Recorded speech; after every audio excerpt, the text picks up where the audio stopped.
الحمد لله الحمد لله والصلاة والسلام على سيدنا محمد وعلى آله وأصحابه أجمعين. الحمد لله والصلاة والسلام على سيدنا محمد وعلى آله وأصحابه أجمعين. أما بعد فأعوذ بالله من الشيطان الرجيم. بسم الله الرحمن الرحيم. لقد جاءكم رسول من أنفسكم عزيز عليه ما عنتم حريص عليكم بالمؤمنين رؤوف رحيم. لقد جاءكم رسول من أنفسكم عزيز عليه ما عنتم حريص عليكم بالمؤمنين رؤوف رحيم. صدق الله العظيم.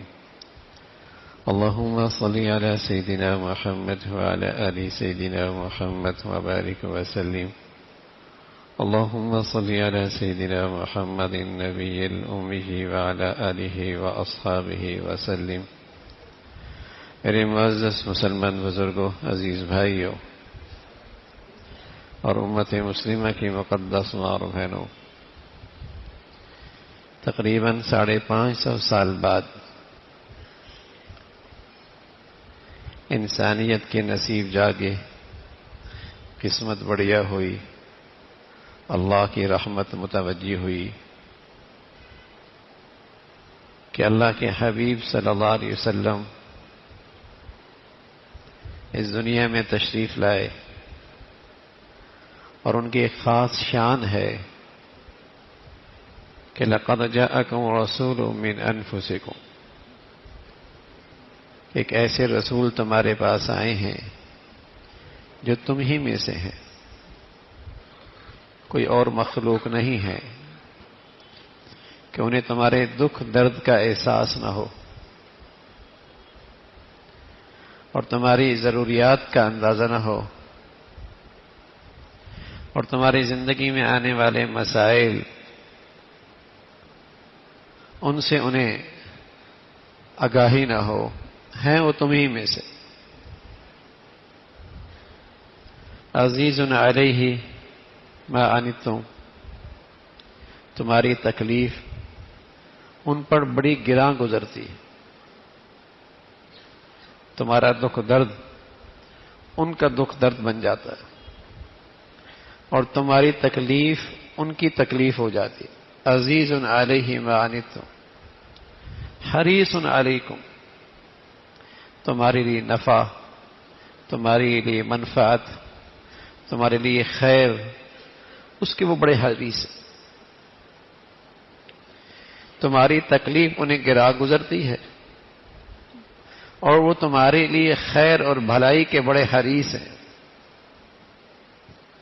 بالمؤمنین رؤوف الرحیم، اور خصوصاً ایمان والوں پر بڑے مہربان، بڑے شفیق۔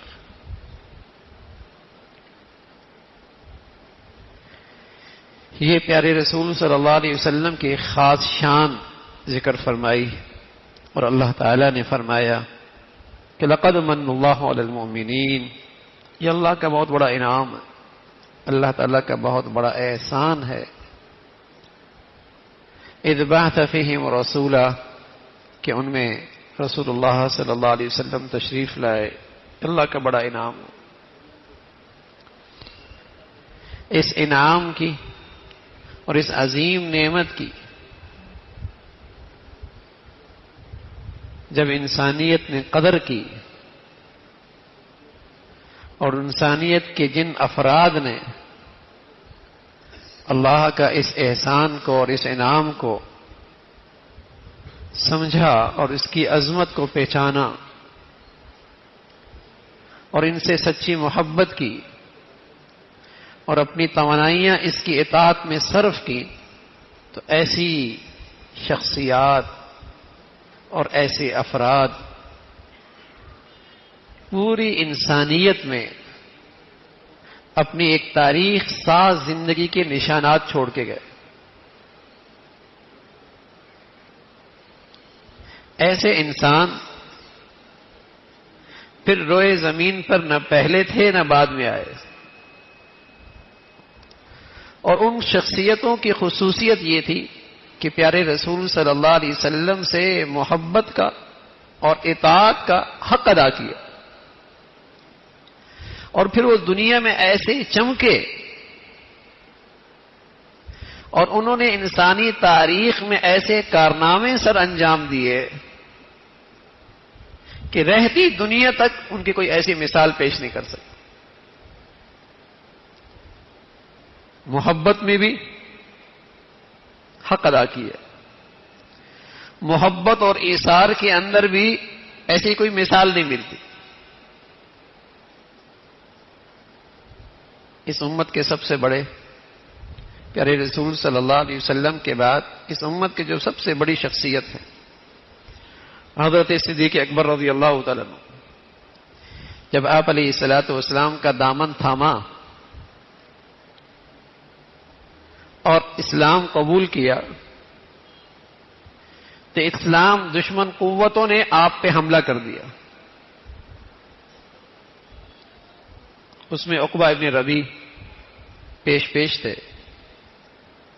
اس نے آپ کو اتنا پیٹا کہ آپ کا چہرہ سوج گیا۔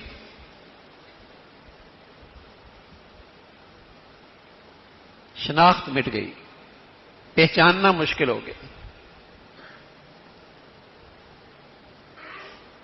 آپ کے قبیلے کے کچھ لوگ بنو تمیم والے آپ کو چادر میں اٹھا کر گھر لے گئے۔ جب تھوڑا سا ہوش آیا، بظاہر یہ لگ رہا تھا کہ آپ کا بچنا بہت مشکل ہے، کیفیت ایسی تھی، حالت ایسی تھی۔ تو جیسی ہوش آیا تو فرمانے لگے محمد رسول اللہ صلی اللہ علیہ وسلم کا کیا حال ہے؟ پاس بیٹھنے والے پیارے نبی کی شان سے ناواقف تھے، آپ علیہ الصلوۃ والسلام کی عظمت اور محبت سے بے خبر تھے۔ غصہ آیا کہ پھر انہی کا نام لیتے ہو جن کی وجہ سے تمہاری یہ حالت ہوئی ہے۔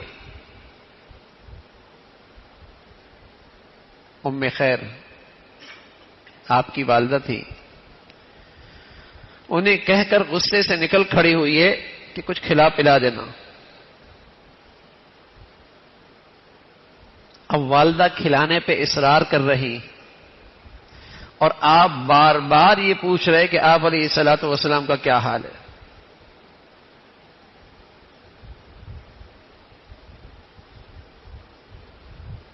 تو والدہ کہنے لگی مجھے تو کچھ خبر نہیں۔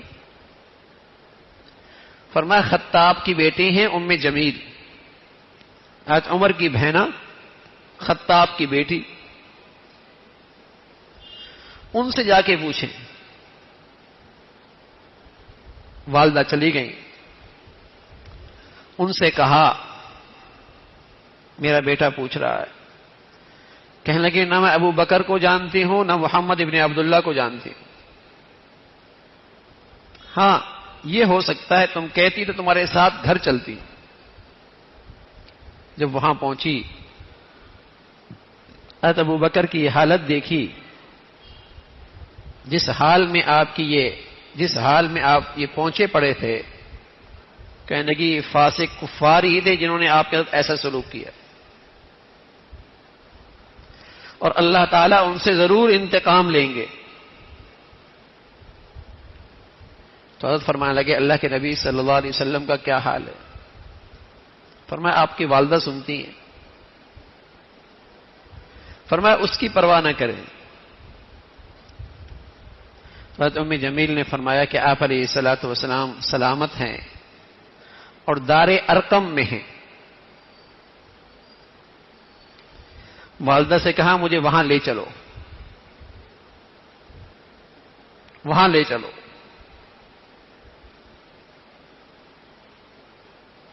جب وہاں پہنچے تو حضور علیہ الصلوۃ والسلام کو دیکھا، تب تسلی ہوئی۔ پھر کچھ پیا اور کچھ کھایا۔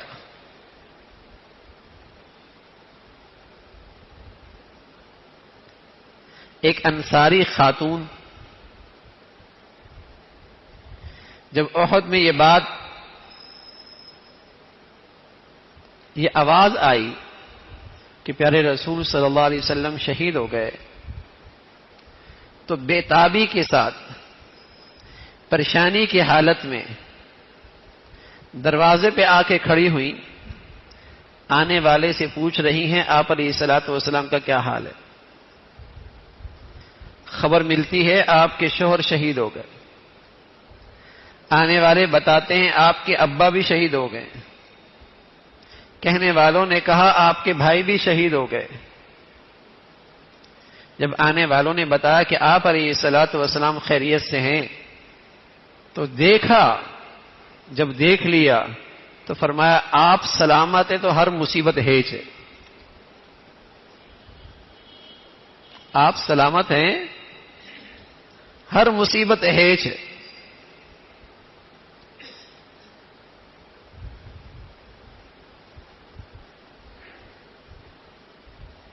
حضرت خبیب پھانسی کے پھندے پر ہیں،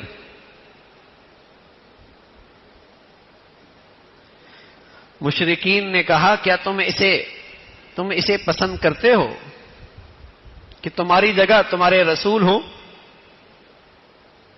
تڑپ کر بولے کہ تم نے ہماری محبت کی قیمت تھوڑی لگائی، غلط قیمت لگائی، تم مجھے آزاد کر دو، اس کے بدلے میں پیارے نبی صلی اللہ علیہ وسلم کے پاؤں میں کانٹا چبھے، مجھے تو یہ بھی برداشت نہیں۔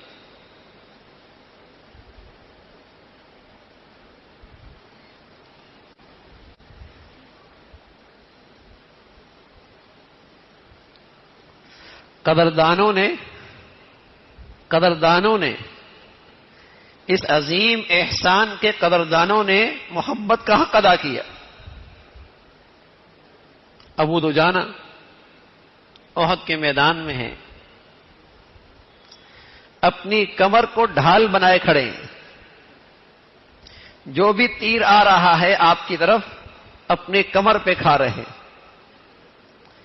میدان احد میں بھی، جنگ کے میدان میں بھی پیٹ نہیں کر رہے، پیٹ کو ڈھال بنا لیا، تیر پہ تیر کھا رہے ہیں، ہل نہیں رہے۔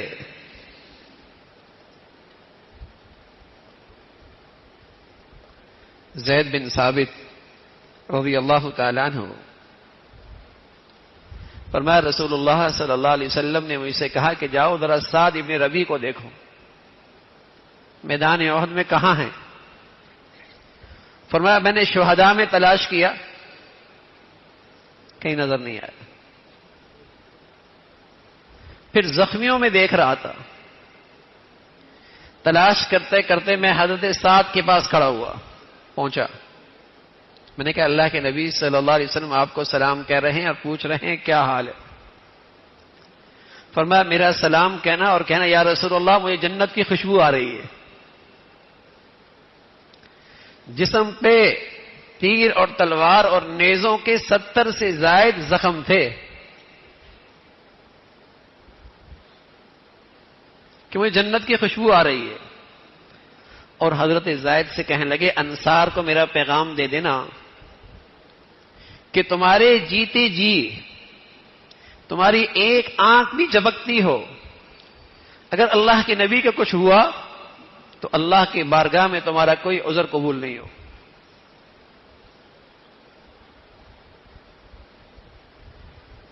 یہ کہا اور روح پرواز کر گئی۔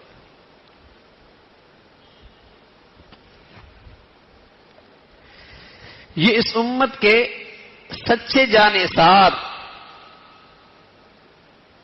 اور پھر یہ محبت ہی نہیں تھی، اس لیے کہ سچی محبت کی سب سے بڑی نشانی اور علامت مکمل اطاعت، فرما برداری۔ پھر ان مقدس لوگوں نے اپنی پوری توانائی صرف کر دی آپ کی اطاعت اور فرما برداری میں۔ سعد ابن معاذ رضی اللہ تعالیٰ عنہ حضرات انصار کی طرف سے ترجمان بن کے آپ علیہ الصلوۃ والسلام کی خدمت میں آئے کہ یا رسول اللہ جہاں آپ ٹھہرے، جن کے ساتھ آپ تعلقات رکھیں، جن کے ساتھ آپ تعلقات توڑیں، ہم آپ کے ساتھ، ہمارا مال آپ کے لیے حاضر ہے، جو آپ لیں گے وہ ہمیں زیادہ محبوب ہوگا اس مال سے جو آپ چھوڑیں گے۔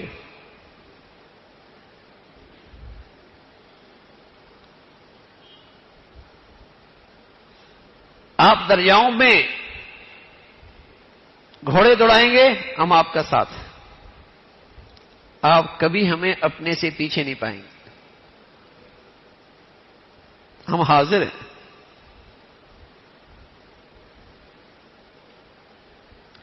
اطاعت میں، فرما برداری میں زندگیاں صرف کر دی، اور یہی وہ خوبی ہے۔ فرمایا دنیا میں کسی آدمی کو دیکھنا ہے کہ اللہ ان سے بہت محبت کرتا ہے، دنیا میں کسی انسان کو دیکھنا ہے کہ کون اللہ کا محبوب ہے، کون اللہ کا محبوب ہے، تو فرمایا زمین پہ چلنے والے وہی اللہ کے محبوب ہیں جن کی زندگیوں میں اللہ کی محبت اور اللہ کے نبی کی اطاعت ہے، اللہ کے نبی کی محبت اور اطاعت۔ یحببکم اللہ، یہ محبوب خدا ہے، یہ محبوب خدا ہے، اس لیے کہ ان کی زندگی میں نبی سے سچی محبت اور اتباع ہے۔ بندے کی کیا ہستی ہے کہ وہ اللہ سے محبت کرے، مجال کیا ہے، لیکن اللہ کہتا ہے میں بندے سے محبت کروں گا اگر اس کی زندگی میں میرے محبوب کے طور طریقے آ جائیں گے، یہ میرا محبوب ہو جائے گا۔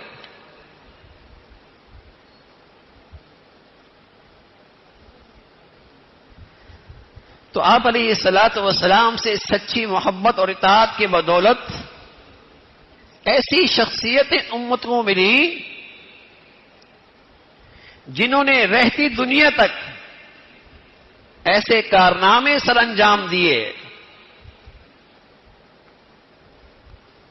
جس کی نظیر انسانیت میں نہیں ملتی، انسانی تاریخ میں نہیں ملتی۔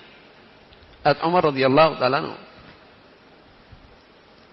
قریش کے ایک درمیانے درجے کے آدمی تھے، خطاب کے بیٹے تھے، بکریاں چرایا کرتے تھے، لیکن آپ علیہ الصلوۃ والسلام کے دامن سے وابستہ کیا ہوئے،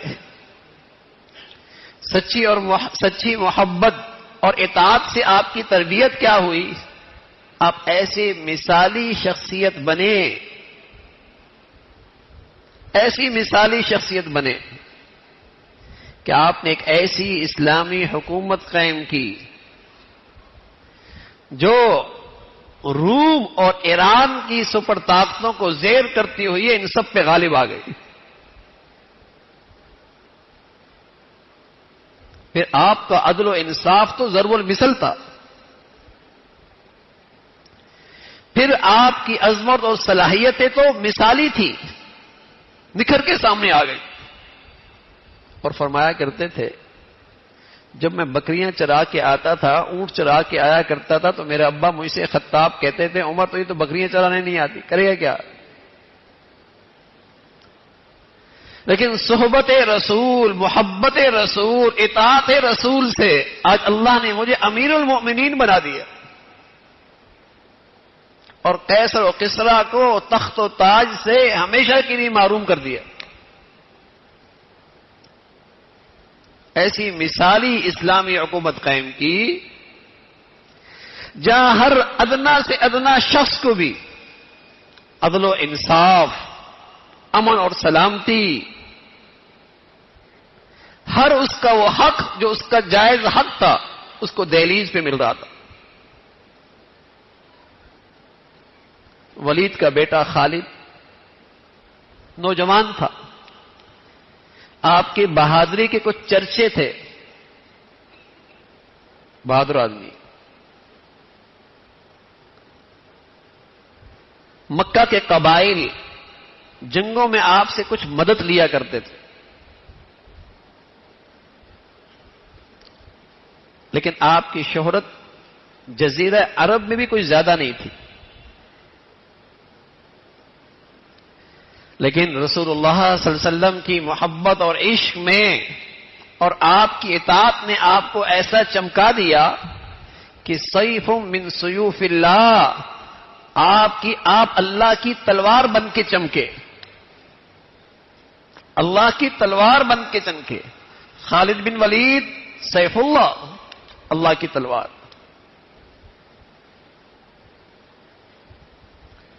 اور رومیوں پر ایسے برسے کہ ہمیشہ کے لیے ان کو اس اقتدار سے محروم کر دیا. عام سے آدمی تھا. حضرت عبیدہ ابن جراح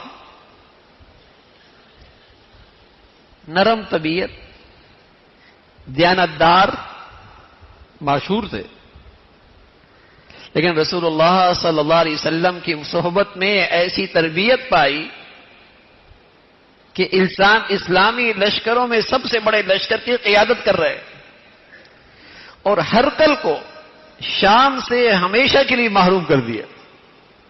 شام جیسا ہرا بھرا ملک، ہرقل جیسے بادشاہ کو ہمیشہ کے لیے وہاں سے محروم کر دیا. اور شام کی حکومت کے فرما ذمہ دار ٹھہرے.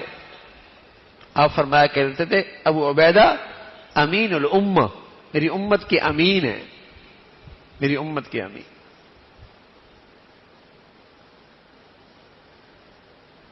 تو آپ علیہ الصلوۃ والسلام کی سچی محبت اور اطاعت نے انسانی افراد کا ایک ایسا گلدستہ تیار کیا، انسانی افراد کا ایسا گلدستہ تیار کیا جس کی خوشبو، جس کی آب و تاب رہتی دنیا تک باقی.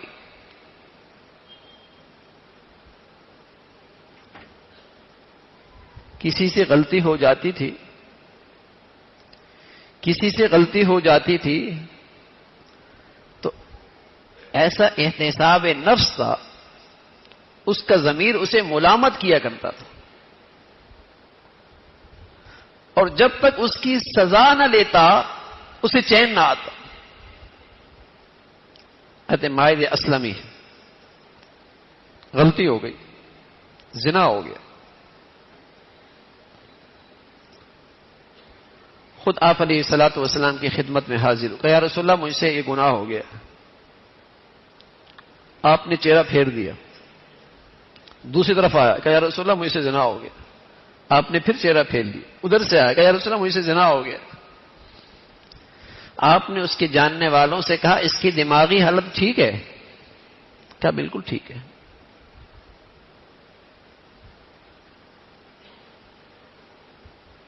جب اس نے خود اقرار کیا،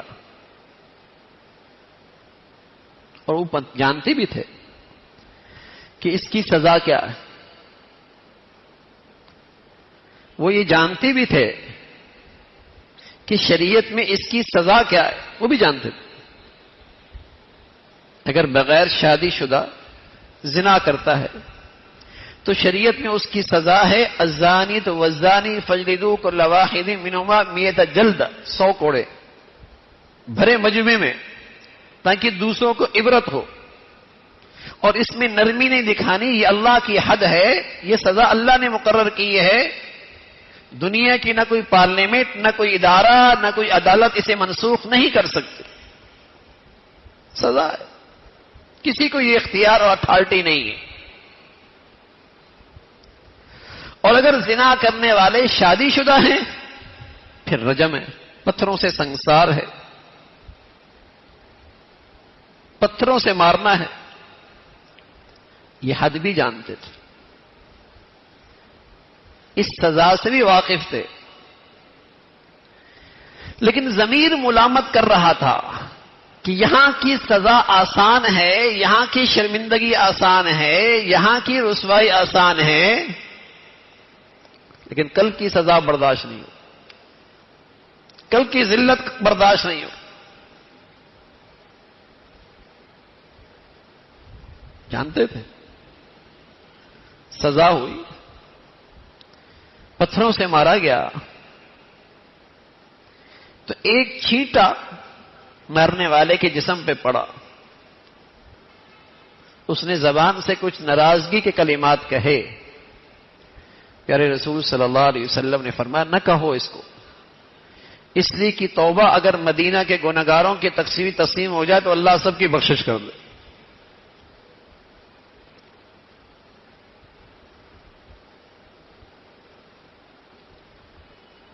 ایسا گلدستہ تیار ہوا تھا جو اپنا احتساب خود کرتا تھا،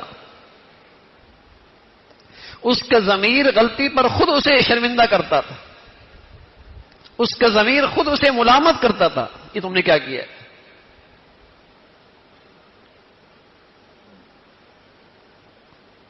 خاتون آئی، غامدیہ، کہ یا رسول اللہ مجھ سے یہ گناہ ہو گیا اور اس کی گواہی میں امید سے ہوں، مجھ پہ سزا جاری کیجیے. آپ علیہ الصلوۃ والسلام اسے واپس کر دیتے ہیں. پھر آتی ہے، فرماتے ہیں جب تک یہ بچہ ہو نہ جائے وہ بچہ اٹھا کے لاتی ہے. کہ یا رسول اللہ اب تو مجھ پہ سزا جاری کیجیے. نہ گرفتاری، نہ نگرانی، خود ضمیر غلطی ہو جاتی ہے، کوتاہی ہو جاتی ہے، بڑے سے بڑا گناہ ہو جاتا ہے، لیکن توبہ کے بعد بھی آدمی اللہ کا ولی بنتا ہے نا. سچی ندامت کے بعد بھی اللہ کا پیارا بن جاتا ہے. آپ علیہ الصلوۃ والسلام نے فرمایا یہ بچی تمہارا دودھ پی رہی ہے، جب یہ کھانے کے قابل ہو جائے تو پھر آنا. پھر کچھ عرصے کے بعد آئی، اس کے ہاتھ میں لقمہ. کہ یا رسول اللہ یہ کھانے کے قابل ہو گئی، مجھ پہ سزا جاری کیجیے. یہ ہے انسانی زندگی کا خوبصورت گلدستہ جو آپ کی زندگی سے انسانیت میں انقلاب برپا ہوا.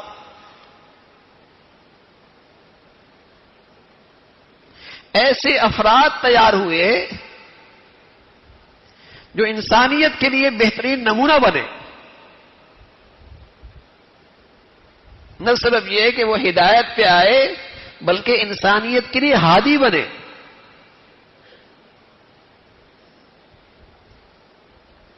جو خود کچھ نہ تھے وہ انسانیت کے رہنما بن گئے، مقتدا اور پیشوا بن گئے. جن کے ہاں جنگیں ہوا کرتی تھیں اور انسانی لاشوں کے پشتے لگ جایا کرتے تھے، اور جانے والا کہتا تھا کہ میرا بدلہ لے کے رہنا. نسلوں میں جنگ جاری رہتی تھی. بچیاں سخت عیب تھا، شرمندگی کی چیز تھی. کیا سخت دل تھا کہ اپنے ہاتھوں سے گڑھا کھودا اور زندہ بچی کو اس کے اوپر مٹی ڈال دی.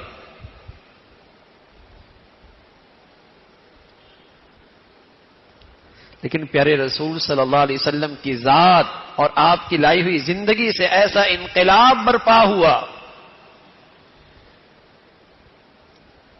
کہ غزوے میں چچا اپنے بھتیجے سے پانی مانگتا ہے.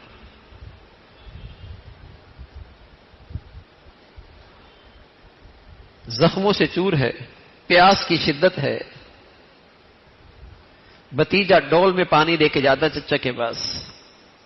قریب سے ایک زخمی کی آواز آتی ہے پانی مجھے چاہیے. زخمی چچا اپنے بھتیجے سے کہتا ہے بیٹا مجھے چھوڑیے آگے دے دیجیے. وہاں پہنچتا ہے تو آواز آتی ہے پانی مجھے چاہیے. تیسرے زخمی کے پاس جب بھتیجا جاتا ہے تو اس کی جان روح نکل جاتی.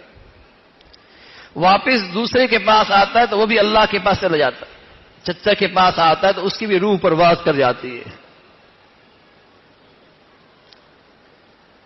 لیکن جاتے جاتے یہ پیغام دے گئے کہ جب انسان میں انسانیت کی بہار آتی ہے تو پھر انسانی معاشرے میں ایسا ایثار ہوتا ہے, ایسی قربانی ہوتی ہے, ایسے ایک دوسرے کا لحاظ ہوتا ہے.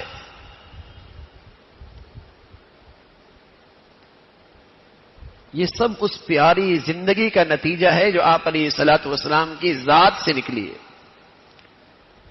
ہمارا ایمان ہے کہ اللہ نے ایسا حسین جسم بھی نہیں پیدا کیا, لیکن اس حسین جسم سے جو زندگی نکلی ہے اس سے زیادہ حسین و جمال زندگی بھی دنیا میں نہیں آئی. جسم بھی ایسا حسین کہ اس سے حسین جسم اللہ نے دنیا میں نہیں بنایا. اور اس حسین جسم سے جو زندگی نکلی ہے انسانی زندگی کے لیے اس سے بہتر زندگی کا طریقہ ہو ہی نہیں سکتا. اس زندگی میں کمال بھی ہے جمال بھی ہے. جیسے آپ کی ذات میں, آپ کی جسم میں, جسم کی نعمتوں میں جیسے کمال اور جمال ہے, ایسی پیارے نبی کی زندگی سے جو سیرت نکلی ہے, جو افعال نکلے ہیں, جو طور طریقے نکلے ہیں, اس سے بہتر زندگی انسانیت کے لیے نہیں ہوتی.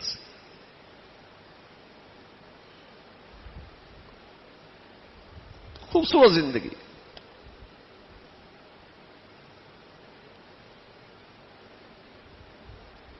تو ایسا ایثار تھا. رسول اللہ صلی اللہ علیہ وسلم تشریف فرما ہے, مہمان آ گئے. فرمایا کون اس مہمان کو اپنے ہاں ٹھہرائیں گے؟ اللہ کے نبی کے مہمان ہر ایک کی چاہتی کہ یہ سعادت مجھے ملے. ایک صحابی نے ہاتھ کھڑا کیا, یا رسول اللہ مجھے دیجیے, آپ کا مہمان میرے گھر میں آئے اور یہ بھی پتا ہے گھر میں کچھ نہیں ہے. اہلیہ سے کہا جتنا تھوڑا ہے جو بچوں کے لیے ہے انہیں سلا دیں, مہمان کے سامنے رکھ دیں, بیٹھ میں بھی جاؤں گا تاکہ انہیں کھانے میں آسانی ہو. کھاؤں گا نہیں, تھوڑا ہے تاکہ وہ سیر ہو جائے, ان کی بھوک مٹ جائے. یہ منظرنامہ اس گھر میں رات کو پیش آتا ہے. صبح آتے ہیں حضور علیہ الصلوۃ والسلام کی خدمت میں. آپ علیہ الصلوۃ والسلام نے فرمایا تم نے کیا کیا رات کو؟ کہ رسول اللہ کیا ہوا؟ فرمایا تمہارے حق میں, تمہاری تعریف میں اللہ نے قرآن کی آیت بھیج دی ہے, والذین یؤثرون علی انفسہم ولو کان بہم خصاصہ. یہ دوسروں کو اپنے پہ ترجیح دیتے ہیں, حالانکہ خود ضرورت مند ہیں.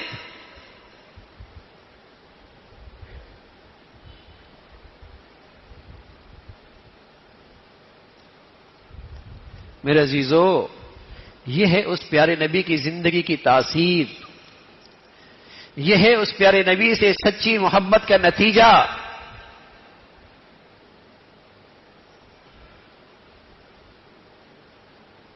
اس کا نتیجہ ہے.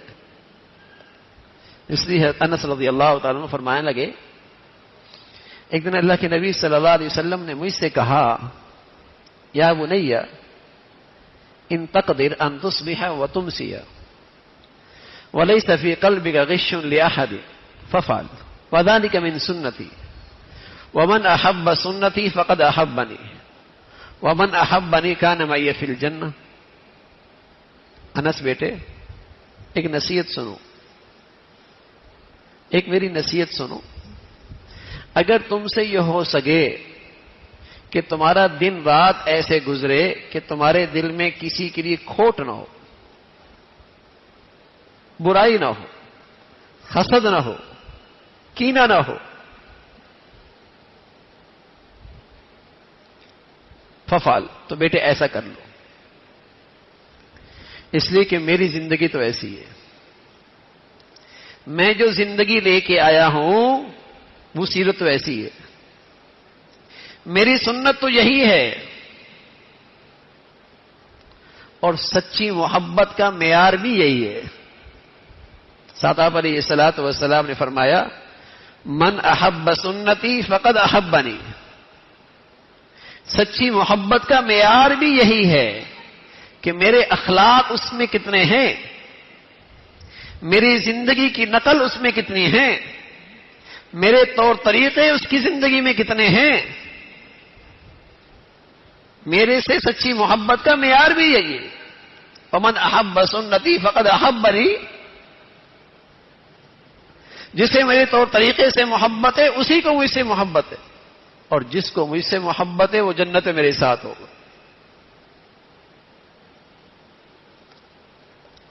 تو یہ جو انسانوں میں انسانیت ہری بھری ہوئی نا، اور انسانی زندگی میں جو کشش آئی،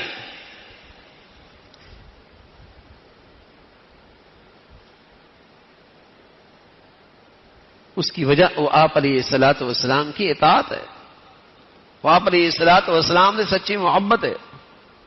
آپ علیہ الصلوۃ والسلام فرمایا کرتے تھے ایک وقت آئے گا الدین بدأ غریبا وسيعود غریبا، جس دین کو میں لے کے آیا تھا نا وہ لوگوں کی نظروں میں اجنبی تھا، جیسے ایک اجنبی مسافر ہوتا ہے اور کہیں چلا جائے تو لوگ اسے اجنبی نظر سے دیکھتے ہیں کہ یہ ہمارے محلے کا نہیں ہے، یہ ہمارے علاقے کا نہیں ہے،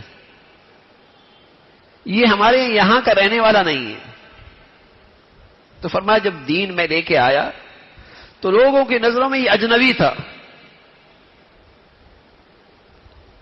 فرمایا وَسَيَعُودُ غَرِيبًا، یہ میرا لائی ہوئی زندگی اور میرا لایا ہوا دین دنیا میں پھر اجنبی ہو جائے گا، پھر اجنبی ہو جائے گا۔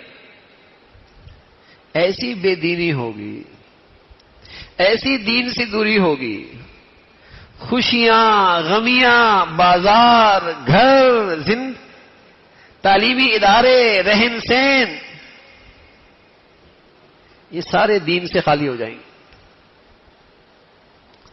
یہ سارے میرے لائی ہوئی دین سے خالی ہو جائیں گے، اور جب خالی ہوں گے تو جب دنیا پہلے آپ کی زندگی سے خالی تھی، آپ کی اسوہ حسنہ سے خالی تھی، تو نتیجہ کیا تھا؟ اذ کنتم اعداء، تمام لوگ وہاں آپس میں دستے گریبان تھے، نفرت ہی نفرت تھی، ہر جگہ نفرت ہی نفرت تھی، لڑائی ہی لڑائی تھی، جھگڑے ہی جھگڑے تھے۔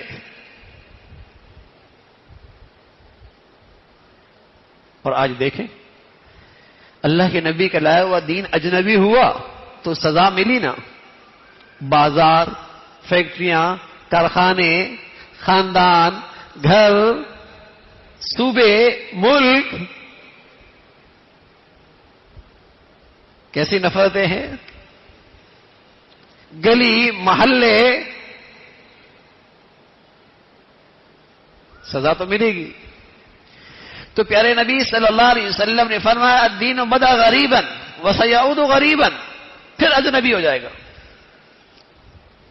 لیکن پیارے نبی صلی اللہ علیہ وسلم نے ایسے پرفتن دور میں جو اپنی نبی کی زندگی کو مضبوطی سے تھام لیتا ہے، مضبوطی سے پکڑ لیتا ہے، تو اللہ کے نبی کی اس کو دعا ہے، اس کے لیے دعا ہے۔ لوگ دعا کراتے ہیں، بزرگوں سے بھی کرواتے ہیں، نیک لوگوں سے بھی کراتے ہیں، ماں باپ سے بھی کرواتے ہیں، اور کروانی چاہیے، لیکن وہ آدمی کتنا خوش نصیب ہے جسے اللہ کے نبی دعا دے رہا ہے۔ اور یہ دعا اس کے لیے ہے جو اس پرفتن دور میں اپنی نبی کی زندگی کو مضبوطی سے تھام لے اور اسے اپنی نبی کی زندگی پہ فخر ہو. آج احساس کمتری ہے. لوگ کیا کہیں گے؟ لوگ کیا کہیں گے؟ اور یہ احساس کمتری اس لیے کہ آج دل نبی کی عظمت اور محبت سے خالی ہے.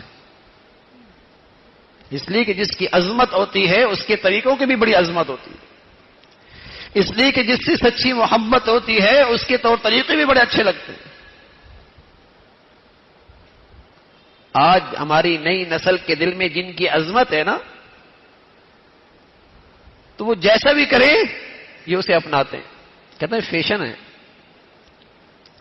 اگر اللہ کے نبی کہہ رہے کہ تخنے خالی کر لو، کہتا تنگ نظری ہے.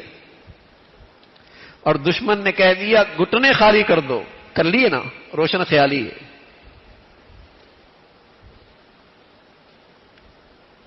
پہلے دل عظمت سے خالی ہوتے ہیں، محبت سے خالی ہوتے ہیں، پھر زندگیاں نبی کی زندگی سے خالی ہوتی ہیں.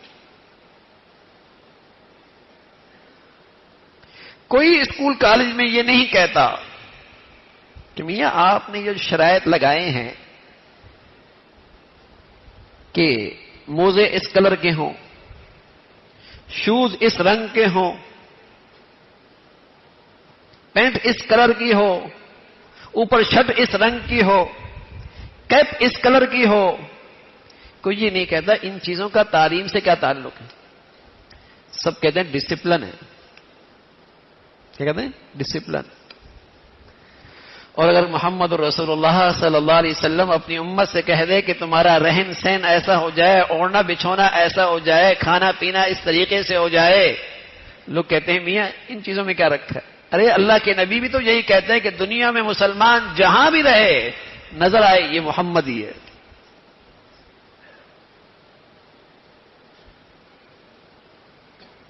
مشرق میں رہے، مغرب میں رہے، شمال جنوب میں رہے، نظر آئے یہ امتی ہے. لیکن دلوں سے عظمت نکلی نا، اب نبی کے طور طریقوں میں احساس کمتری ہے. لوگ کیا کہیں گے؟ اور جب تک یہ ڈرتا رہے گا لوگ کہتے رہیں گے. رستم کے دربار میں ایک سفیر صحابی رسول سعد نے بھیجا تھا. اس نے کھانے کے لیے کچھ پیش کیا تو کچھ چیز نیچے گر گئی. اللہ کے نبی کی سنت یہ ہے کہ کھا لو اگر صاف ہے تو، ہو سکتا ہے پورے کھانے کی برکت اسی میں ہو. برکت کہتے ہیں جس سے آپ کو نفع زیادہ آپ کے جسم کو نفع ہو سکتا ہے پورے کھانے کا نفع اسی میں ہو. کس ذرے میں اللہ نے خون زیادہ بنانا ہے، صحت زیادہ اچھی بنانی ہے، برکت تو اللہ دیتے ہیں.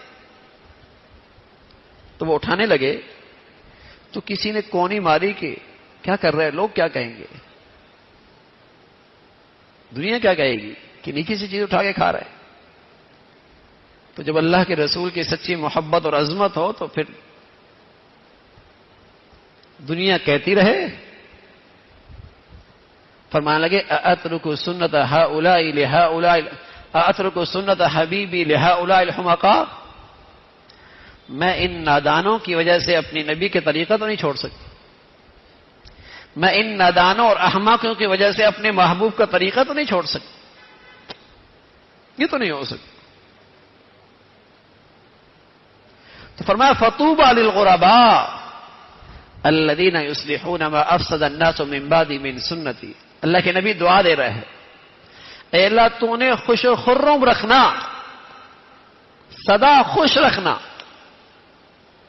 کہ جب دنیا میری سنتوں کو، میرے طور طریقوں کو مٹا رہی تھی، انہوں نے پھر میرے طور طریقوں کو تھام لی، زندہ کر لیا. اب کتنے مسلمان ہیں جو نماز تو پڑھ لیتے ہیں، جنازہ بھی پڑھ لیتے ہیں، عمرہ بھی کر لیتے ہیں، حج بھی کر لیتے ہیں، لیکن شادی بیاہ میں نبی کی امت نے نبی کے طریقے مٹا دیے. کسی کو ہمت نہیں ہوتی کہ نبی کے طریقوں کو پھر شادی میں زندہ کرے. جس زندگی کے حصے سے دنیا میری سنتوں کو مٹا رہی ہے، ہمت کرو نا، وہاں زندہ کرو. نفل پڑھ لے گا، 2 رکعت سنت بھی پڑھ لے گا، نفلی عمرہ بھی کر لے گا، لیکن شادی سنت کے مطابق نہیں کرے گی. وہاں وہی خرافات. کیا کہے گا؟ سب ایسا کر رہے ہیں، سب ایسا کر رہے ہیں. اس کے بغیر کیسے ہو سکتا ہے؟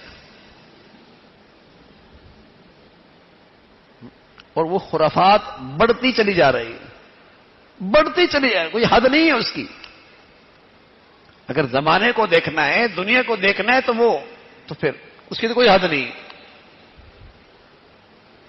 تو آج اگر ہم اپنی زندگی میں دیکھیں اور زندگی کے مختلف مراحل میں دیکھیں تو ہمیں نظر آئے گا کہ آج مسلمان اپنی نبی کی زندگی سے بہت دور جا چکے، اور اس کی سزا ہے.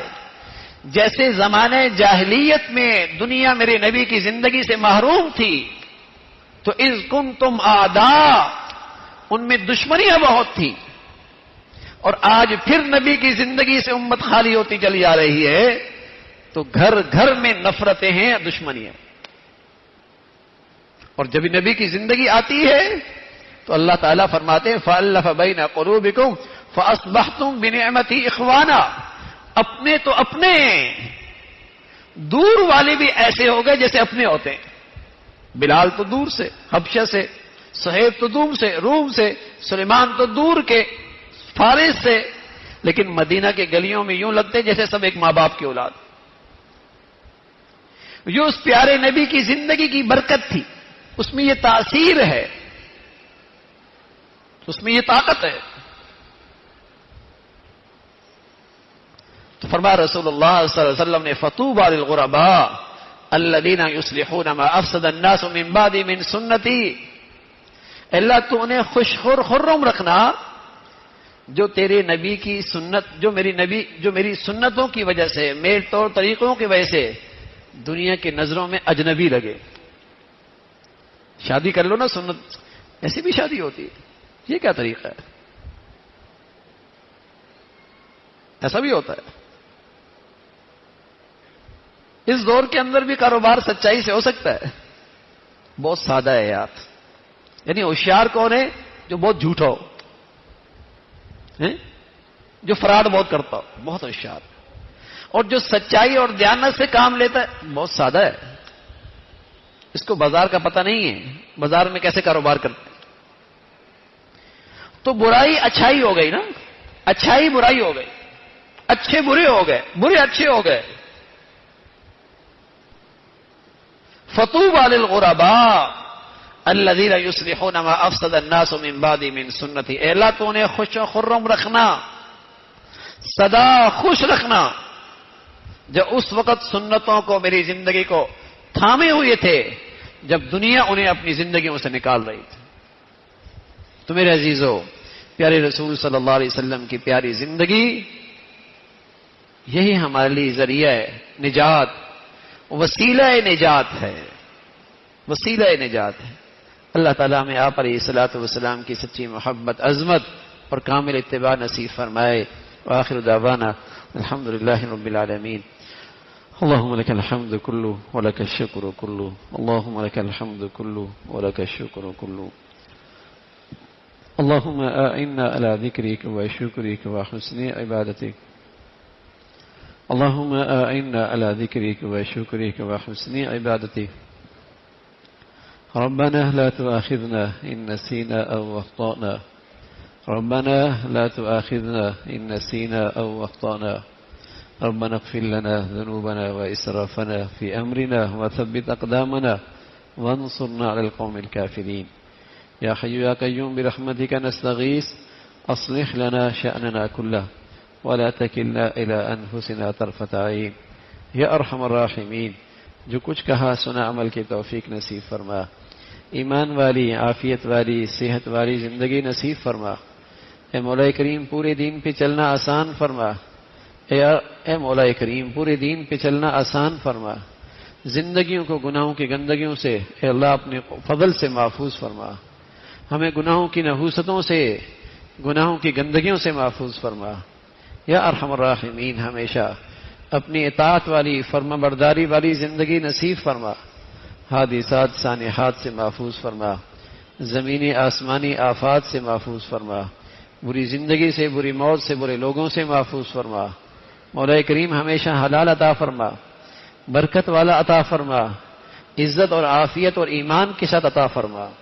یا ارحم الراحمین تمام حاضرین حاضرات سامعین سامعات کی تمام جائز حاجات کو پورا فرما، مشکلات کو آسان فرما، ہمیشہ اپنے بچے بچیوں کی تعلیم تربیت زندگی کے صحیح فیصلے کرنے کی توفیق نصیب فرما، ہمیں اپنے بڑوں کے لیے صدقہ جاریہ بنا، عزت کا باعث بنا، ہماری اولادوں کو ہمارے لیے صدقہ جاریہ سکون اور راحت کا ذریعہ بنا۔ یا ارحم الراحمین اپنے فضل سے ہمیں سلامتی عطا فرما، ہمارے ملک کو سلامتی عطا فرما، ہمارے شہر کو سلامتی عطا فرما، یہاں ایمان ہدایت کی فضاؤں کو عام فرما، جو مسلمانوں میں بے دینی کو اور نفرتوں کا بیج بو رہے ان کے شر سے محفوظ فرما۔ اے مولا کریم جو مسلمانوں میں بے حیائی فحاشی کو فروغ دے رہے ان کے فتنوں سے محفوظ فرما۔